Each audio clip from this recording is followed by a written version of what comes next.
From the high desert of northern New Mexico, this is Circle for Original Thinking. I am your host, Glenn Aparicio Perry. Welcome to Circle for Original Thinking, America's electronic talking circle for visionary thinkers, an open forum for fresh ideas and timeless wisdom applied to today's political and ecological challenges. Each episode, we bring together creative thinkers from a variety of different traditions. We ask the hard questions on the important issues of the day, like climate change, virulent viruses, other symptoms of humanity being out of balance with the natural world. Our goal is to recreate a whole and sacred America and world, a new and improved version of E Pluribus Unum, from the many to the one, and this time not leave anybody out. Join us as we embark on this quest.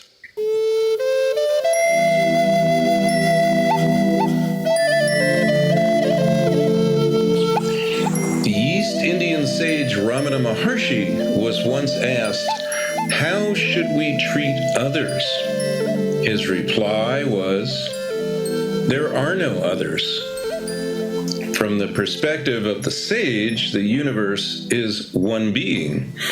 It is for similar reasons that the values of respect, kinship, and love are inseparable. In Aboriginal cultures in particular, as are gratitude, humility, and sacred obligations to original instructions rooted in traditional stories known as the lore.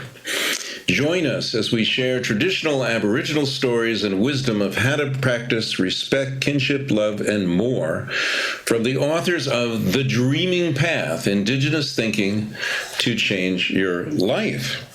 And now I want to introduce our guests. Uncle Paul Gordon is a Ngamba man from northwestern New South Wales, born of Guruligu country. I hope I'm pronouncing that right. I don't know. Meaning he belongs to the stones. In his stories, stones are born, stones have babies, stones grow, stones have spirit, and stones die, like all things do. His people are stone people. That is where they come from. Paul has spent his life working with Aboriginal communities, creating organizations that can help his people achieve improved well-being.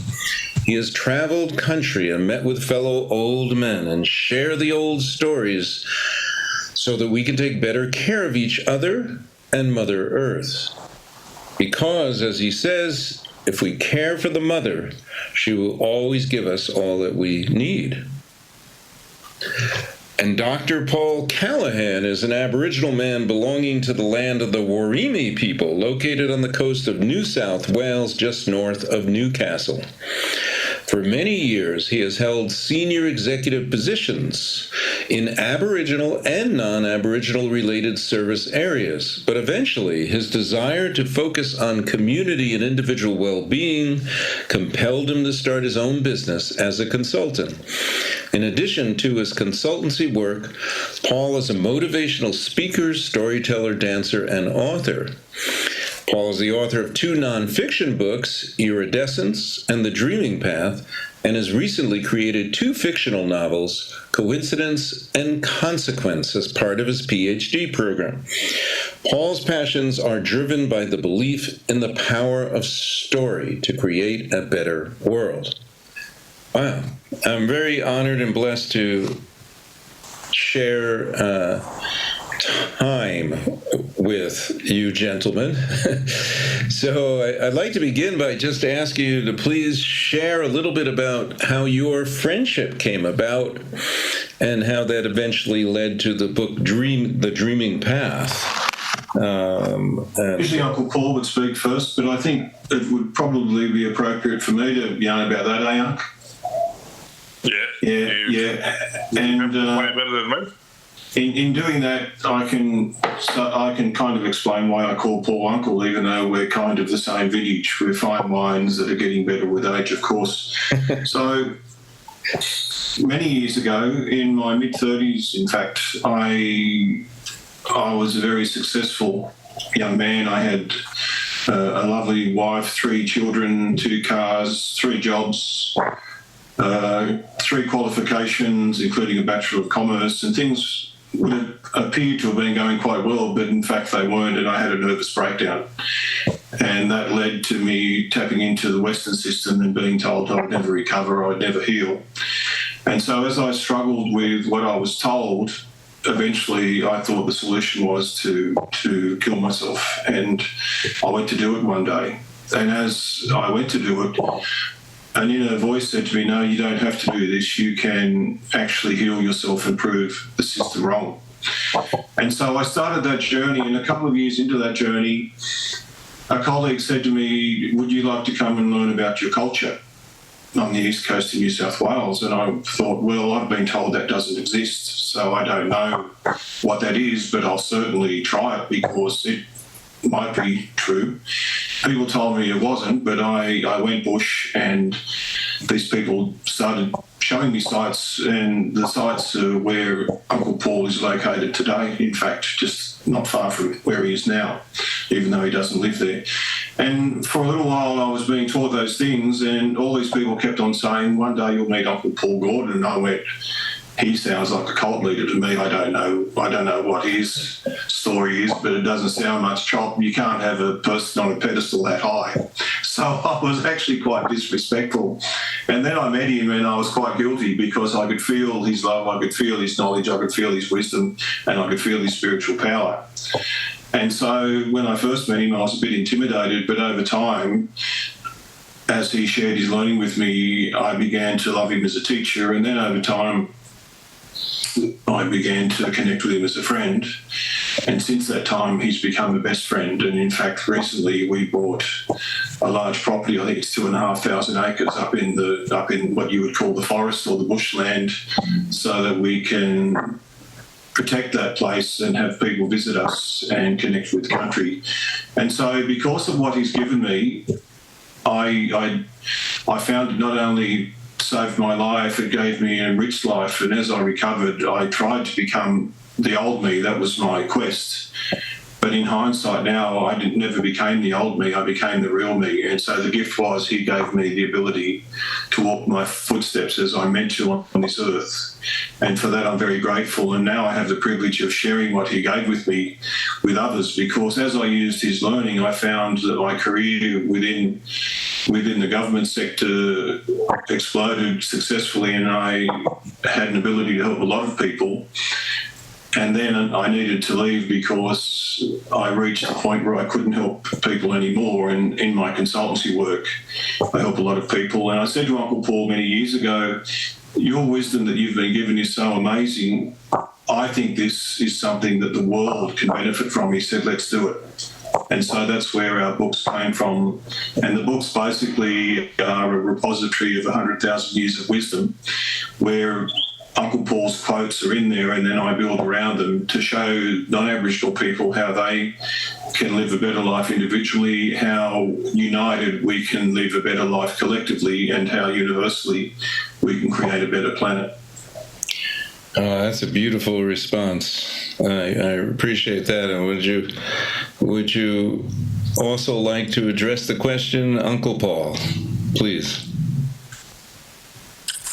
Yeah, I mean, when I first met Paul, I could see that he was a little bit sceptical about what we were doing, and because for so long in New South Wales and the east coast of Australia, Aboriginal people have been told by mainstream Australia that all your culture was dead and gone, and you had no language, you had no ceremonies, and a lot of it was taught like that in the Western school system as well.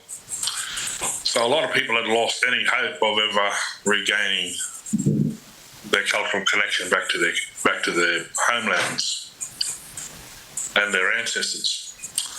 So a lot of people come up the bush with that thought in their heads, because that's what they've been brought up believing.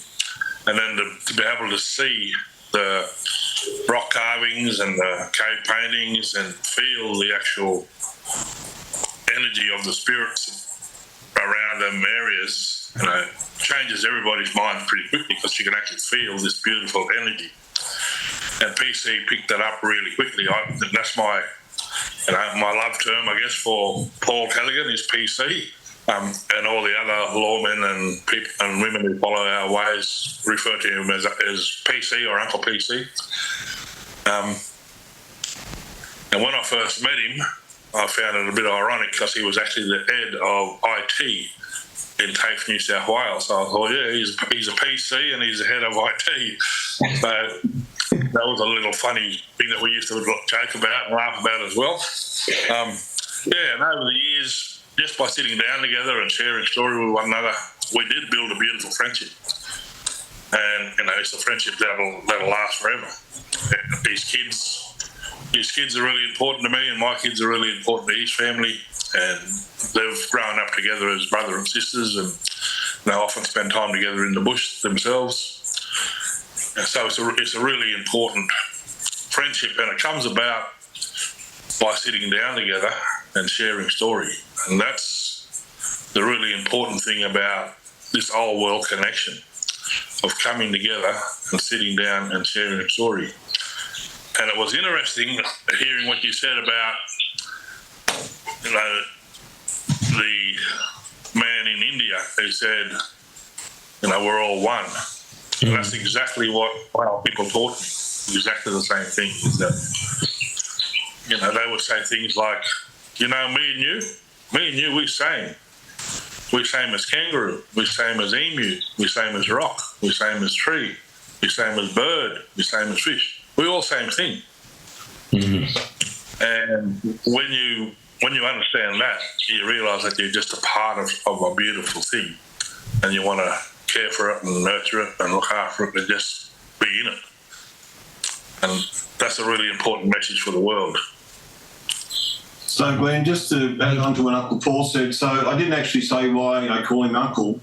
The term Uncle is because of my love and respect for the knowledge and wisdom that he shared with me. And so it's not about age. Right. It's about the wisdom and the sharing. So you can have an uncle who's quite young. You can have an uncle that's younger than you. It's about the knowledge, but it's just not about the knowledge. It's sharing that knowledge in a positive, strength-based way. It's an honorific term, and it's also recognizing that you're kin. Just like Uncle Paul was talking about, you're also kin with everything, the kangaroo, the emu, and all. It's beautiful. Well, I did want to start there because I can feel the respect and the love that you two share. And we're calling this program, this particular podcast, the theme is respect, kinship, and love, but we could add the word lore, which I really appreciated from your book, the point that you made very, very strongly about that love needs to follow lore. And that was a very interesting point. I mean, it's you do need to get to know the story of anyone before you really can love them, and love is one of those concepts that people talk a lot about, but they don't always understand it so well. But I do feel like you two gentlemen do understand it. So I want to ask Uncle Paul that question, because it was you that said in the book that love should follow lore. Lore should come first. Can you explain a little bit more about why you were saying that? Yeah, so lore, as in L-O-R-E, is about stories. And it's about sitting down together and sharing each other's story and getting to know one another. And it's also about sitting down in the country and getting to know country. And law actually translates into knowledge. So the more time you learn things, the more knowledge you gather. So our whole world for Aboriginal Australia is about stories, and from the stories we are taught knowledge about our country, about all the plants, about all the animals, about our relationships with one another through our kinship systems. And it's all taught through that law. And then from the law and from the knowledge, you can actually develop love for your place. And I often say to a lot of people, A lot of things have been done in love without knowledge, and they've completely destroyed people. And sometimes I get challenged by Christian groups who say, "Oh, we think love should come first." And I go, "Well, I've seen so many communities destroyed from the love of people who had no knowledge about what was happening in our communities. And they came in there with great ideas in their minds, which completely made things way worse because they had no knowledge of the communities they were trying to help." So coming together and sitting down and sharing story and listening to one is really important. Listening, not talking over the top of other people, but actually listening to people and learning their stories. And then from that base, you start to gather knowledge. So that's the importance of law. It's all about gathering knowledge. And I often say to Australians here in Australia, "Do you love Australia?" And they go, yes, we love Australia. And I go, "Well, tell me what you know about Australia." And they know nothing. I name some trees and they say, "Oh, gum tree." I said, "Yeah, but there's 1,000 different species of gum tree. Which ones do you know?" "Oh, none, really." Another really big tree in Australia is called the wattle tree. And there's about 600 different species of wattle. And they're very important to us for food and medicine and all that sort of stuff. And I'll say, "What do you know about the wattle tree?" They go, "It's got yellow flowers." And that's about all they know. I go, "Well, how can you love this place when you know nothing about it? You have no relationship with it. Your love is just shallow." Because the only reason why you love it is because you take from it every day. You call it the lucky country. It gives you wealth. It gives you a good life. So you take from it and receive from it, but you never give nothing back to it because you don't know anything about it. So having real knowledge about your place is really important, because when you've got real knowledge, you can actually work out how to give back and how to look after it and how to care for it. And I think you'll find, Glenn, in COVID, everyone got locked away, and one of the things across the world people missed was getting out into nature. And we say sitting out in the bush, that's sitting out in nature. And tapping into what Uncle Paul said, one of the greatest ways to be quiet and learn is to sit out in nature and just listen and look, and then you'll learn.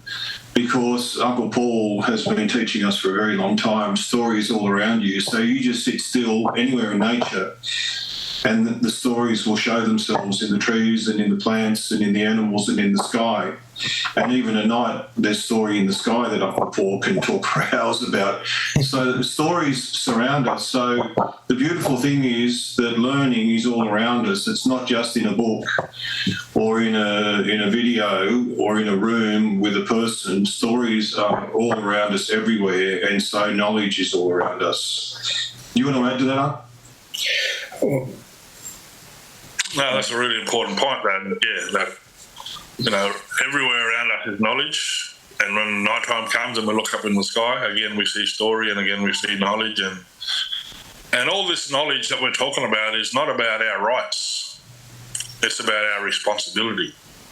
The problem with the Western world is we talk a lot about our rights, but we don't talk often enough about our responsibilities, to one another, to our country, to our workplace, or to anywhere.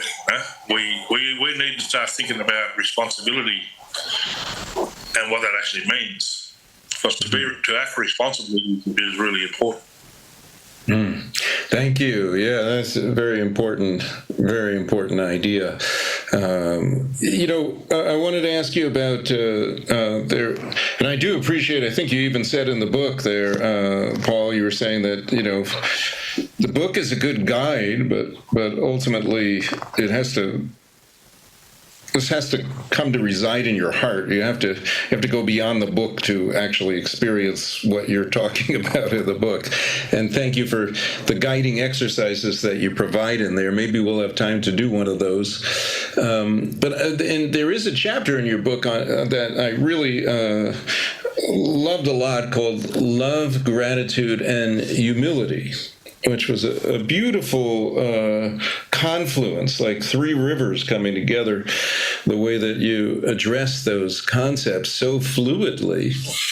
And it's all about respecting the lore, the LORE, the lore, and respecting each other. And you have multiple stories, and I think that is the correct pronunciation Tikabia or Tikabia, that animal. Say that again. Tikabila. Yes, you had several different versions of that story, and would you like to share just one of them, or because those were really interesting stories, and they really taught lessons about respect. Yeah, I can tell. I'll tell the one that we normally tell kids who are around 3, 4, 5. And it's about being greedy. Little kids, when they're around 2 or 3, want to own everything and grab everything and go, no, that's mine, that's mine. And this is a story about why we shouldn't be greedy. And it's about an old greedy man, grandfather, who often loved to eat tikibilla. And tikibilla was this little furry creature that lived in the bush. And this old man said to his 2 grandsons, come on, you 2 boys, you have to come out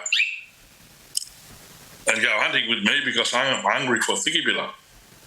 And I'm your grandfather, and you've got to do what your grandfather tells you.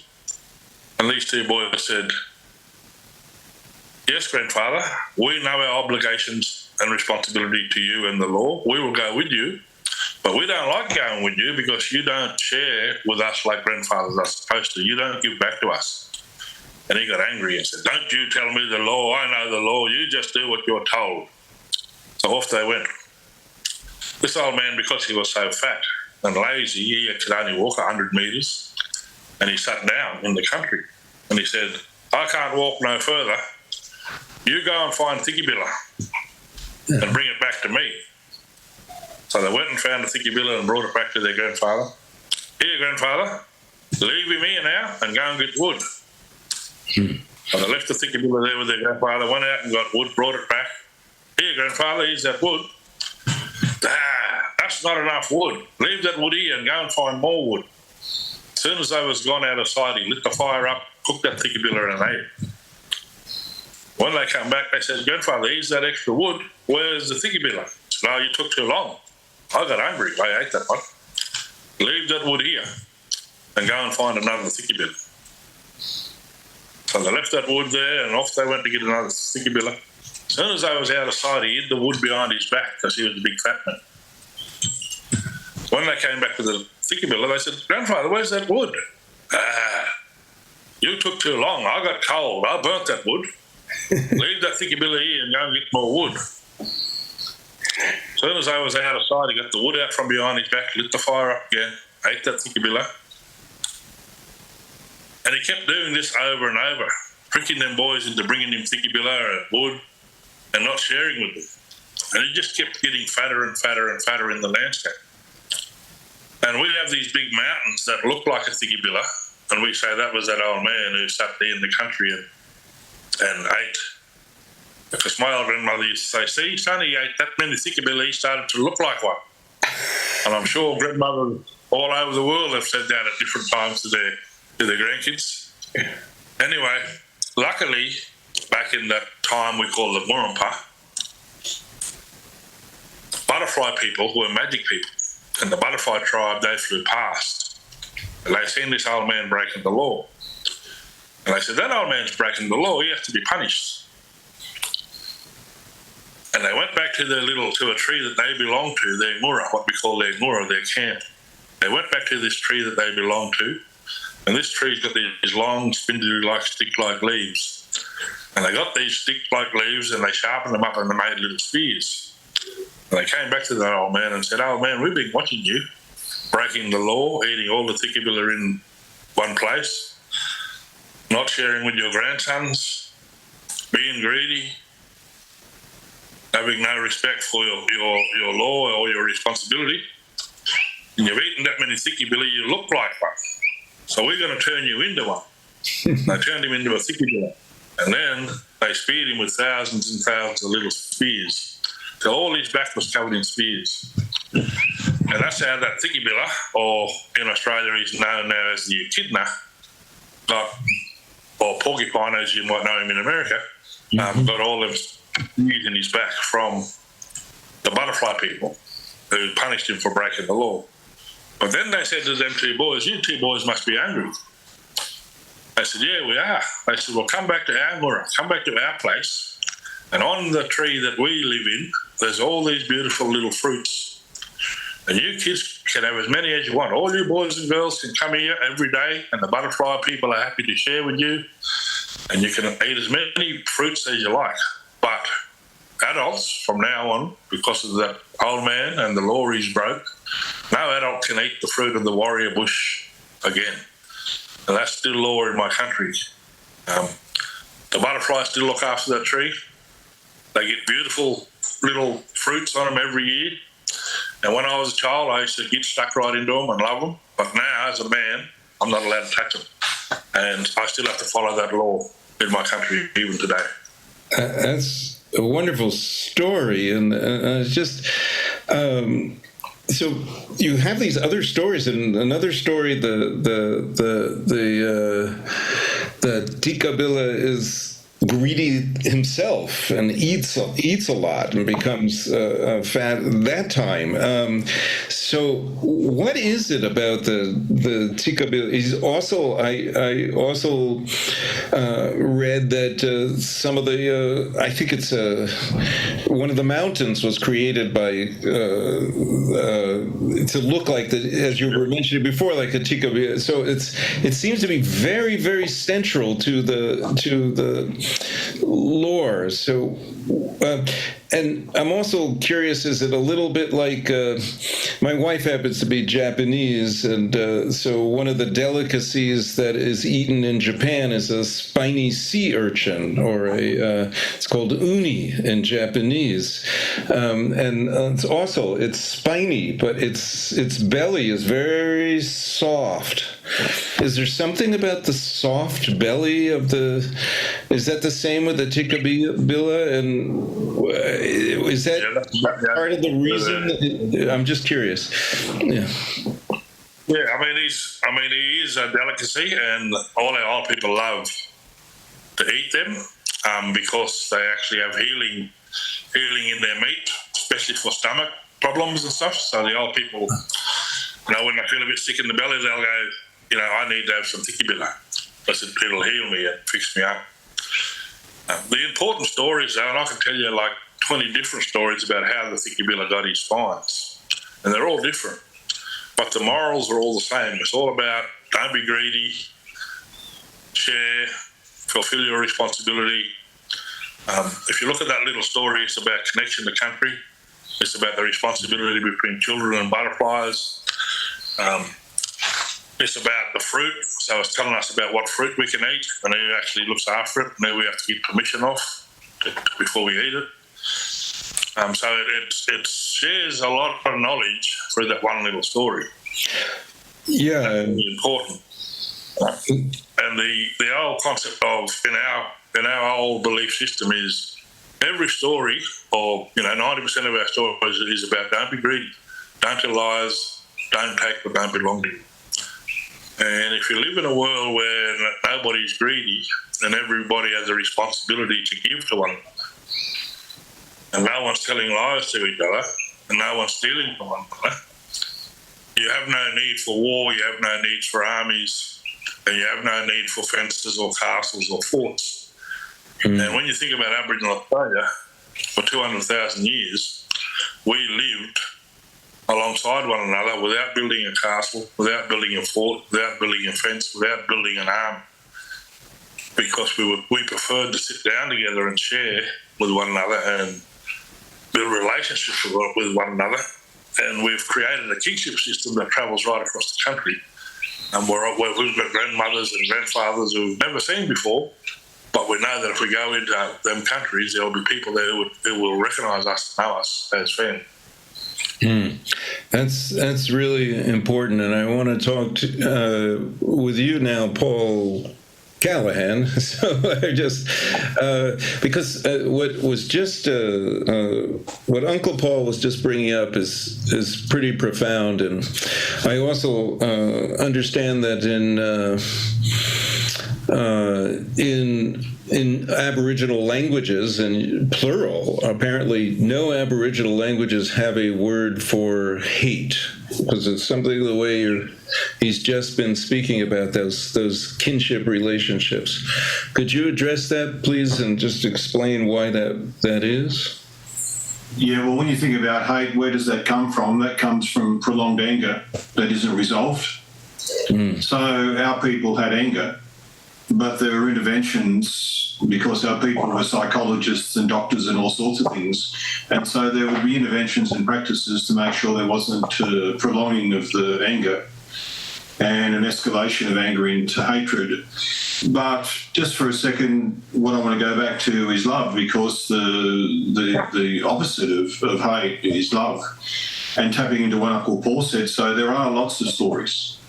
And there's a big creation story that we don't have time to talk about today, but it's in the book. But in essence, the creation story is that the Mother Earth was born, and our Sky Father, Bayemi, came down from the sky and spent time with the mother, and they fell in love and made love, and she became pregnant, and then he had to go back to the sky.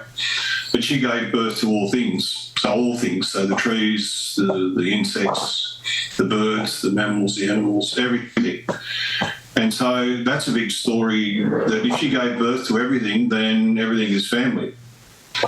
And so when you're out in the bush or in the country or in the forest, you're surrounded by family. But the essence of that story is we all come about because of the love of the mother and the father coming together. So that's about love. So that story has lots of layers. But they didn't come together in hate, they came together in love. And so when we're born, and this is something Uncle Paul's taught us many times, all things are conceived in love, they're born in love, they grow in love, they live in love, and when our time is finished, we go back to love. And that's a really, really important concept of our culture. We need to have law, but then we do have love, and we're anchored in love. We come from love. And statistically, the chances of being born is 1 in 6 with 100 noughts after it. So statistically, it's a miracle that we're born, but we are, and we're born with a purpose. We're born in love, and that's the title of the book, The Dreaming Path. We're born to do things. But what's really important that I talk about is when we go to school when we're young, we're taught an artificial concept of success, and it ties into getting ready for work and consumerism. And so consumerism dulls us. And consumerism tells us we can't be happy unless we buy things. But our law says, no, we're happiest when we're out in the bush and just sitting there. And if you really believe you're born in love, then you don't have to prove yourself, you don't have to compete, you don't have to be better than anybody, because you're already loved, you're already perfect. The only obligation you have is to care for country and care for each other. And so that's all about love. And so our world was surrounded by love, and you see it with elders. Our elders love their children, they love their grandchildren, they love each other, they love country. And so if something did go wrong, our old people would be there to share story and to ensure that any anger was mitigated. So then, and our old people say, finished business. That's done now. We don't go back. So we don't hold on to stuff, and that's where a lot of hatred comes from too. We store it and we bury it rather than bring it up and let it go and make it finished business. And so part of being loving is accepting that we do get anger, and anger, there's nothing good or bad about it. It's how do we manage that and then let it go so it's finished business. That's very, very, very good. Thank you, Paul. And I wanted to ask you, Paul, because you're a bridge person. I mean, you bridge these two worlds, the Aboriginal world and the Western world. You were not raised traditionally. You discovered it, and it's really enriched your life. But so you've gone on this path, which is not an easy path to bring these two worlds together. I mean, how do you do that? Yeah, well, I always knew I was Aboriginal. I was one of the lucky ones. I wasn't stolen, even though my mum said that when she had me, the government came every week to try and take me away, and that's what happened to a lot of our people. So I grew up on an Aboriginal mission or a reserve that was basically a place where there was a big fence where we were locked away and couldn't leave without the mission manager's approval. So I grew up knowing I had Aboriginal bloodlines, but I didn't actually understand the value systems, and I didn't know our culture particularly. And that's why Uncle Paul's, me meeting him was such a life-changing event. But I guess the thing is, with our spirituality, and you kind of mentioned this, it's not theory to me. It's practice, and I live it and I believe it. And Uncle Paul and I talk about it. If you really believe it, you just don't think about it. And so I just believe in our culture, and I believe that the rocks are alive, and I believe that spirit is all around me. And so I don't find it hard at all. And I walk my footsteps, and I use my culture as my platform to share knowledge. But also I engage in the Western world. I like to use my phone to talk to people I love. I like to travel and visit people I love. I do like going out for nice meals at times. I visited you, Glenn, many years ago, and I'm looking forward to doing that hopefully next year. So all those things are there, but I never forget the basics of the law, which is love, respect and humility, and where I come from. And even when I was in your country and that day I danced for you, and I felt the spirits from your country connect with me and welcome me in, and I felt that just before I went out and danced, the hummingbird came and sat on my heart for about 30 seconds. And so there's these things where I realise that this isn't my mind just making it up. It's all real. It's all real. And so then I guess if you really believe in something, it makes you fearless because you just believe in it. Sure, I get knockers every now and then, and it hurts a little bit. And then it goes because I know what I believe in. Yeah. Thank you for bringing up that connection. It was so good to meet you in America, and I want to go back to you, Uncle Paul, to ask you something about the kind of, in Native American languages, there actually usually is no word for love. It's usually the words love and respect are synonymous, or it's more about respecting the right of everything to exist. And out of that comes what in the Western world would be referred to as love, but it's this deep respect, and the native words tend to be more along the lines of respect. Is something like that the case with Aboriginal languages, or is it different? Pretty much the same actually, because so there's terms like when I say the word Nurumpa, it's like my world, my physical world, and my relationship with everything in it. And when I say the word Yatama, that's like loosely people translate that as something, that means good. But it means it's much deeper than good. It's about connection, it's about responsibility. And so we have sayings like, when we greet one another, we'll say, in my language, we'll say, Yama today, but that's just like hello. In the old days, we'd say, Yama Varu, Ningalama Ingu. So we'll have a much bigger sentence attached to that, which basically means, how are you? You're my family. We know each other from lives before. And so there's this big connection of much deeper meaning to our connection to one another and to everything within our country. So when we think about my relationship with the tree, it comes from when I was a tree. There was a time in my eternal life when I was a tree, when I was a kangaroo, I was an emu, and we talk about having memories of them things, so we can actually talk to that tree or we can talk to that kangaroo because we have memories of being them at one point throughout our eternal lives. So when the old people talk about, well, when we die, we go back to country to be reborn again. And and our land, our dirt, our body becomes dirt, becomes part of the mother. Our water goes back to the creek and back to the river and becomes cloud and becomes rain. And grass grows in us and we become grass. Kangaroo eats the grass and we become kangaroo. Tree grows in us, we become tree. Fruit on the tree, birds eat the fruit, we become birds. So there's this pattern where we talk about how we went round and round and round as water and earth many, many times before. And that's that old connection with that universe, because we know that universal dust falls on our planet every day. So it's not just Earth connection, it's universal connection that we're all made up of. That we all have a responsibility too, because if we look after our place, we're actually looking after our next life and our grandchildren's lives and our great-grandchildren's lives. I was sitting in a river meeting one day with an old Aboriginal elder with all these scientists, and they were telling us about the state of the river and how bad it is, all these poisons and all that sort of stuff in it, which we knew about because we could see what the farmers were doing to the country.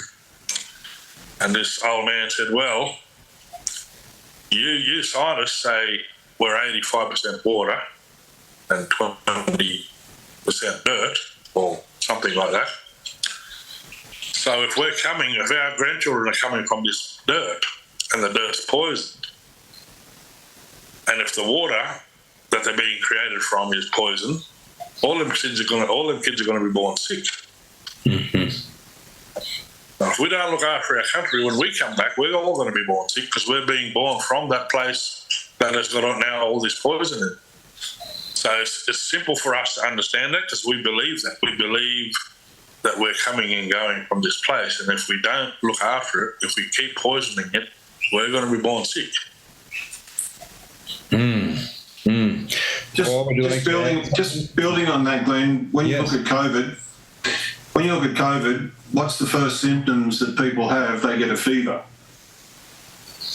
When you look at the planet and global warming, and you talked about us at the start, global warming, that's because the mother is in fever because we've made her sick. We have made her sick. She just didn't become sick. This is where, as a species, human beings need to say, we made her sick, so we need to stop making her sick. And we need to enable her to heal. That's why she's hot, because we've made her sick. And it's a lesson to us that we need to listen to that and turn it around, because there was an old man in North Queensland said many years ago, he said what human beings need to realise is we need the mother more than she needs us. That's very beautiful, yeah. When I was in Costa Rica, I had an experience once where I was there both walking through the rainforest, and we were out on the ocean too. We were supposed to be swimming with dolphins, but the dolphins didn't have any interest in swimming with people because they were being netted, so they were trying to swim away as fast as they could. But yeah, it was there that I had a vision of being a dolphin, and I dove down to the bottom of the ocean. And right before I hit the bottom, I realized I was a river dolphin. So I came back up, and I came back up to the surface. And, in the vision, also the consciousness rose up into the sky, and I looked down on this river dolphin swimming out to the river and out to 5 rivers that were coming together to the ocean, and I felt the heartbeat of Mother Earth. And it was very beautiful, very ecstatic. And I came back to the U.S., and a dear elder who's now in one of the cloud people, we would say, like you were saying, Uncle Paul, Grandfather Leon Secatero, the former headman of the Canyoncito Band of Navajo. I told him about that story, or the vision I had seen, and he said, "That's good, Glenn, because that that's what's going on with the Mother Earth now. You know, this is why we have. You were in a place where the rivers were free and running free the way they're supposed to be, but there's a lot of the planet where the rivers are dammed up and choked off, and that's why people have cardiovascular problems these days. So it is true that the heartbeat, Mother Earth does have a heartbeat, just like our heartbeat, and we need to connect them up. Yeah, so. Hey, I want to ask you guys before, if you had a beautiful exercise in your book about connecting with the love of the mother. Could you lead us through that a little bit, and that will be a very healing thing for our listeners. Would you like to do something up to connect people to the mother? I'll leave that one with you, Paul. All right. Yeah. All right. So this can vary depending on how you feel at the time, because when you connect with the mother, and I'm not going to get my book and read it either. I'll just give you a way to do this, but it's important, whatever you do in your life, to be you and to be real, and to not get your head, it's called monkey mind chatter in psychology, to not get your head full of words thinking this is the way I must do it. That's not our way. Our way is to use our belly, and Uncle Paul might talk about that a little bit later, but our belly is where our spirit and our power is. So the connection with anything is with our belly. That's why our gut feel, you'll hear, oh, my gut feel told me this. Always go with your gut feel.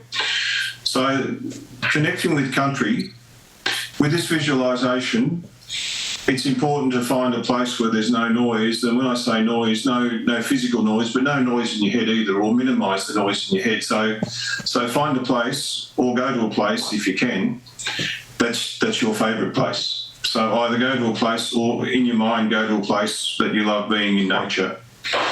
And then take some breaths in and some breaths out, as I can hear that beautiful bird. Mm-hmm.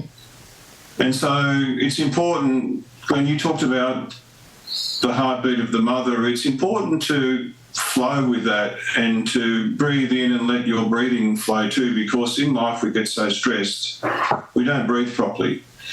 So it's important to be still and just breathe in and feel how good it is. Then you breathe out and let out all the bad energy, and let all those thoughts in your mind, all the busyness, just let it go. And you breathe in again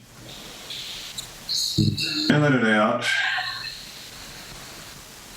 And then just acknowledge this beautiful place that you're imagining or you're sitting in, and just let it come to you, and then look around you and see what's there, and notice how beautiful it is.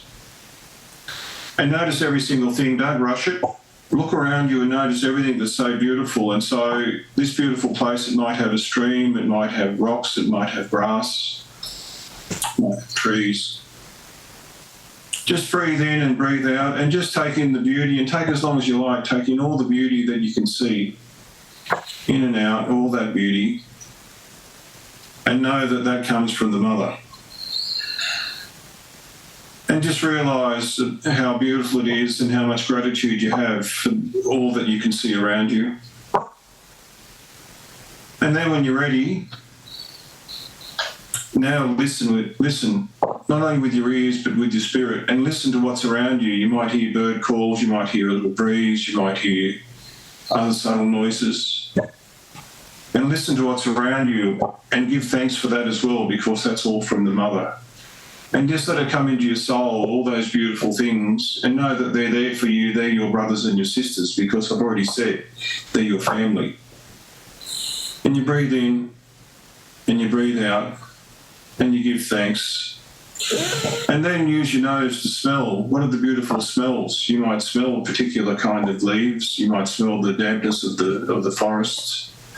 You might smell the freshness of the air. And just notice how good it feels to feel what's around you, but also to smell and all those things you've seen. And just feel the love that's now coming from your family. That's all your family. They're there. They're saying, we recognise you. We know you. You're here with us. We love you. You're never alone. And let go of what you can smell and just use your skin, what you can feel. Can you feel the breeze? Can you feel the sun? Can you feel your feet on the earth? Are you laying down? Can you feel the earth embracing you? And just feel how beautiful that all is. And that's the mother reaching out and giving you a cuddle, if you like. And just let that love come into you. So this is all about love. So you can see your family around you. They love you. You can hear your family talking to you. They love you. You can smell the beautiful bush around you, the love of the mother with you. And then you can feel her caressing you. And when you do that, have gratitude for all that the mother gives you, because she gives you all the food you eat. So you can think about all that food you eat and what you love, and that the mother gives you that, and she gives you the oxygen and she gives you the water. And then when you're ready, you can give thanks. And when you give thanks, imagine a big ball of love in your belly, because that's where your power is. And let it build and smile and go, wow, I can feel this love. It's so beautiful. And when you're ready, send that love down into the earth, into the centre of the earth. Send all that love as far down as you like. And that's you giving back to your mother, saying, I love you unconditionally. And send it down. And what you'll notice is it feels good to give, and you'll send that love down. But then what you'll notice is you'll feel that love coming back into your belly. And when you do, let your belly get bigger and bigger, like it's about to burst. And that's the mother sending you all that love back as well, and saying, I love you too, my child. And just let that flow all through you. And then when you're ready, you kind of come back to the now, but you know that wherever you walk during the day and night, that love is always with you, that you're always loved. And so you never have to fear anything, because the mother is always there. And as Uncle Paul said, we're eternal. So that love is eternal. And so we never need to feel lost, because we're always connected with our family. So that's it, Glenn. Oh, that's so beautiful, and I feel so much gratitude for this blessed meeting, and I knew before, but I feel even stronger now that love and gratitude are also the same thing.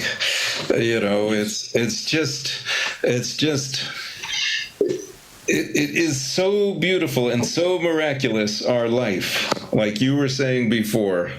It's really, really true. It's such an incredible blessing, such a blessing. And it's been a blessing to share some time with you today. Thank you, Paul and Uncle Paul. And Uncle Paul, thank you for the birds that have been joining in the conversation. And what is that animal sound I'm hearing? Because maybe you don't even I'm hearing some sound where it sounds what's that? Every now and again we'll get a car drive past. Maybe that's no. We're hearing, but there is quite a lot of birds singing around us, and there was a kookaburra laughing his head off, which sounds like a big animal, but it's actually a bird that actually laughs quite loud. That might have been it. That might have been it. Yeah. No, I appreciate it. It's perfect that you are in the bush, even if you're close to automobiles. It's still, we got those sounds that. And thank you with your beautiful visualization, Paul. Thank you for bringing in that, acknowledging those birds as well. So it's been just a joy. It's just thank you for the work that you're doing. Thanks, Glenn. Before we go, okay. Because Uncle Paul's my uncle, I don't feel right that I'm the full stop. So, is there anything else you'd like to say, Uncle? I was about to ask last him bit of advice. So sorry, Glenn. I'm taking over the podcast. Any last thoughts? Yes, please. I think just to finish on what Paul was talking about with meditation is. We're taught that our head is just a filing cabinet that stores information and knowledge, and our heart is an emotional place And if we live in our head, other people can get into it and get us to do things that we probably shouldn't do. The advertising groups of the world are really good at taking over our minds and getting us to buy things that we don't need. Sometimes our families plays on our emotions and our heart and say, if you love me, you'll do this for me, or if you don't love me because you won't do this for me. So sometimes we can be used if we sit in our heads or in our hearts. But when we actually think from our stomach, that's that psychic ability, that's that women's intuition that I talk about, that's that gut feel that we talk about.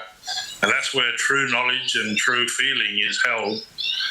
And nobody can actually take that away from us. So we're taught from an early age to get out of our heads and get into our bellies and really connect to the spirit in that way. I think that's an important lesson for us all today, is to get away from fear, or to get away from greed, or to get away from being hurt. We've got to get out of our heads and get into our bellies. That's really interesting. Is it possible that has something to do with that we have this this microbes of this ancient ancestors of the invisible ones a lot of them living in our bellies? Is that part of the connection? Yep, that is part of the connection, like that second nervous system that some scientists talk about, which is down in our belly, that governs a lot of our well-being and health and our health problems. So that's, for us, is the centre of what we got to connect with. Well, thank you, and from the bottom of my heart and from my belly, I want to thank you both for joining us today. The book is called The Dreaming Path, Indigenous Thinking to Change Your Life, by Paul Callaghan with Uncle Paul Gordon. It's a magnificent book. It's available on Amazon right now through Pandera Press, and it will be available in the U.S. soon, so go pick it up. Thank you again, Paul and Uncle Paul. This was wonderful. This program is made possible in part by Select Books, Waterside Publications, BizGenics, and the Ecology Prime Media Channel. Executive producer, Kenichi Sugihara. Native flute music by Orlando Secatero from the Pathways CD. Liberty Song by artist Ron Crowder, written by Ron Crowder, Jim Casey, and Danny Casey. Post-production editing by Kenichi Sugihara. The Circle for Original Thinking is a grassroots think tank whose mission is to seek out the deep origins of contemporary thought in order to remember and restore heart-centered wisdom for humanity and all our relations on Earth.